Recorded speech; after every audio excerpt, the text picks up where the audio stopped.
Les fils d'Israël, descendants de leur ville, trouvèrent Akéor, ligoté, gisant au pied de la montagne. Ils s'arrêtèrent auprès de lui, et l'ayant délié, ils l'emmenèrent à Béthulie et le présentèrent au chef de leur ville, qui était en ces jours-là Osias, fils de Micha, de la tribu de Siméon, Chabris, fils de Gothoniel, et Charmis, fils de Melchiel. Ceux-ci convoquèrent tous les anciens de la ville. Tous les jeunes gens et les femmes accoururent aussi à l'assemblée. On plaça Achior au milieu de tout le peuple, et Osias l'interrogea sur ce qui était arrivé. Prenant la parole, il leur rapporta ce qui s'était dit au conseil d'Holoferne, tout ce que lui-même avait dit au milieu des chefs des fils d'Assour, ainsi que les paroles hautaines d'Holoferne à l'adresse de la maison d'Israël. Tombant à terre, le peuple adora Dieu et cria : « Seigneur, Dieu du ciel, considère leur orgueil, prends en pitié l'humiliation de notre race et regarde en ce jour le visage de ceux qui te sont consacrés. » On réconforta Achior et on le félicita vivement.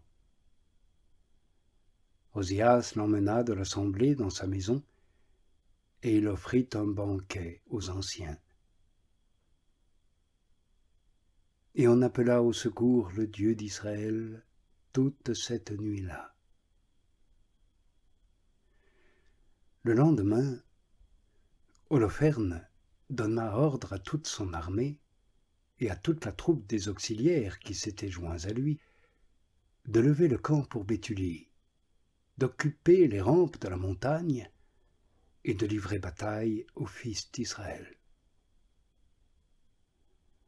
Ce jour même, tous leurs guerriers levèrent le camp.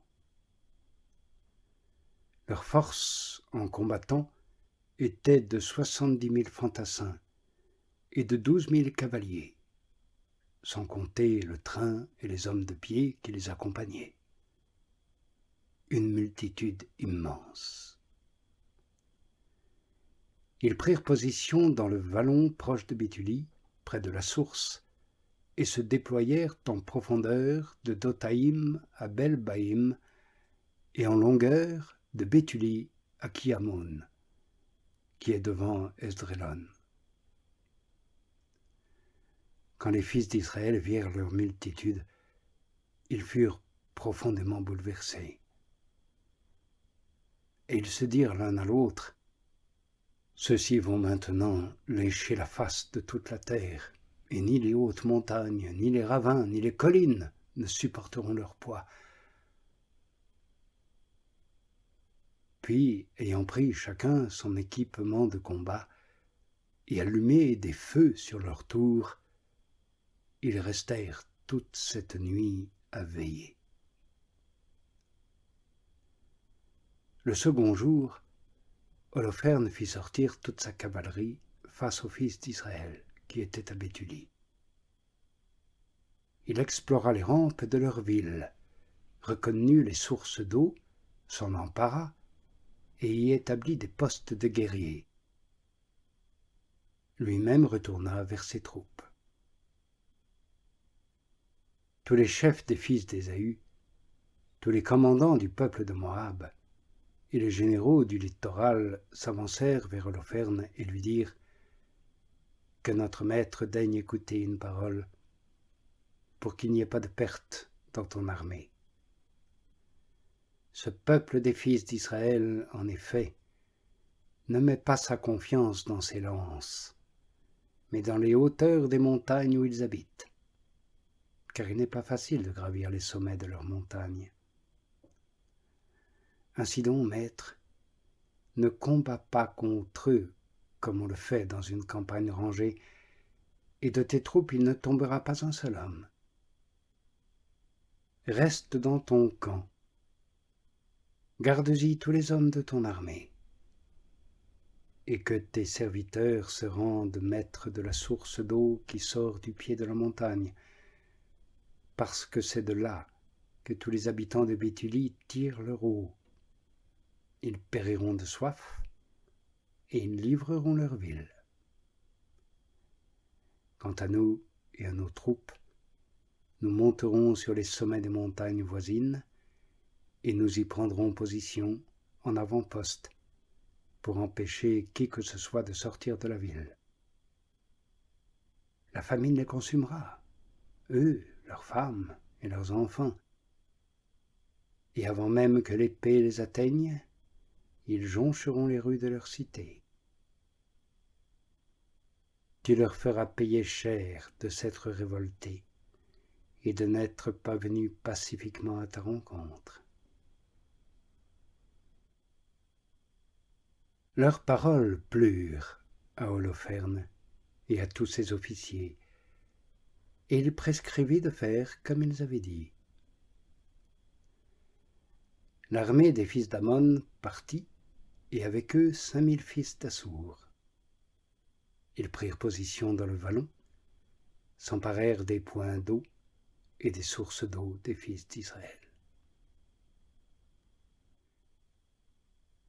Les fils d'Ésaü et les fils d'Ammon montèrent prendre position dans la montagne, devant Dothaïm, et ils envoyèrent de leurs hommes au sud et à l'est, devant Eugrebel, qui est proche de Chouss, sur le torrent de Moshmour. Le reste de l'armée des Assyriens prit position dans la plaine et couvrit toute la face du pays. Leurs tentes et leurs bagages formaient un campement d'une masse énorme, et ils étaient une multitude immense. Et les fils d'Israël crièrent vers le Seigneur leur Dieu. Ils avaient en effet perdu courage, car tous leurs ennemis les avaient encerclés, et il n'était pas possible de leur échapper. Toute l'armée d'Assour, ses fantassins, ses chars, ses cavaliers, les tinrent encerclés pendant 34 jours. Tous les habitants de Béthulie virent s'épuiser toutes leurs jarres d'eau, les citernes se vidaient, et ils ne pouvaient boire un seul jour à leur soif, car ce qu'on leur donnait à boire était mesuré. Leurs petits-enfants perdirent courage. Les femmes et les jeunes gens, épuisés de soif, tombaient dans les rues de la ville et aux issues des portes, et ils n'avaient plus aucune énergie. Tout le peuple, les jeunes gens, les femmes, les enfants, se mettèrent contre Osias et les chefs de la cité.